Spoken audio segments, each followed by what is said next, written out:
Hi friends, pasi paruppu வச்சு Ashoka halwa எப்படி செய்யறதுன்னு பார்க்கலாம். வாங்க வீடியோக்குள்ள போலாம்.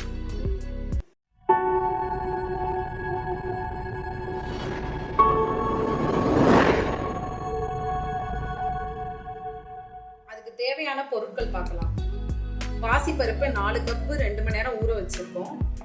3/4 டம்ளர் ஆயில், 3/4 டம்ளர் நெய், 4 கப் ஜீனி, 1 கப் பால், தேவையான அளவு முந்திரி பருப்பு, 2 ஏலக்காய்.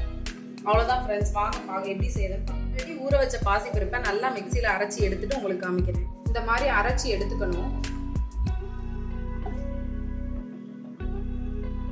அடுப்பை பற்ற வச்சு கடாய் வச்சுக்கலாம். இப்போ இதில் 3/4 டம்ளர் ஆயில் ஊற்றிக்கலாம்.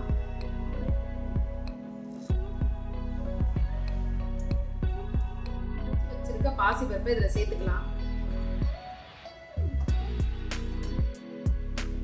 5 நிமிஷம் நல்லா கிளறி விட்டுக்கணும். இது நல்லா வேகும் 5 நிமிஷம். இந்த டைம்ல 3/4 டம்ளர் நெய் சேர்த்துக்கலாம். நெய் சேர்த்துட்டு நல்லா கிளறி விடணும். இந்த மாதிரி கெட்டியா இருக்கும். இதோட 1 கப் பால் சேர்த்துட்டு அதுல 2 ஏலக்காய் பிச்சு போட்டிருக்கேன், அதோட சேர்த்துக்கலாம். ஊற்றியாச்சு, நல்லா கிண்டிக்கலாம். நல்லா அடி பிடிக்காத மாதிரி கிண்டி எடுத்துக்கோங்க. இந்த மாதிரி இதில் இப்போ சுகர் ஆட் பண்ணிக்கலாம். 4 கப் ஆட் பண்ண போகிறோம் சுகரு. இதையும் நல்லா கிண்டிக்கோங்க. இப்போ ஜீனி போட்டாச்சு, நல்லா கிண்டிக்கலாம். அடி பிடிக்காத மாதிரி கிண்டிக்கோங்க. நல்லா கிண்டிக்கலாம். இந்த மாதிரி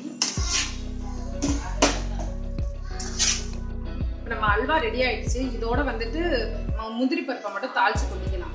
நெய்யில தாளிச்சு கொட்டிப்போம். முந்திரி பருப்பை தாளிச்சு எடுத்தாச்சு, இதை கொட்டிக்கலாம்.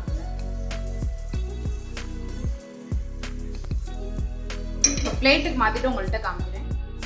ஹாய் ஃப்ரெண்ட்ஸ், நம்ம அசோகா அல்வா வந்து ரெடி ஆயிடுச்சு. ரொம்ப சூப்பராக இருக்குது. நீங்களும் ட்ரை பண்ணி பாருங்க வீட்டில். எப்படி இருக்குன்னு கமெண்ட்ல சொல்லுங்கள். மறக்காமல் லைக் பண்ணுங்கள். நம்ம சேனலை சப்ஸ்கிரைப் பண்ணிக்கோங்க. எனக்கு கொஞ்சம் சப்போர்ட் பண்ணுங்கள். தேங்க்யூ.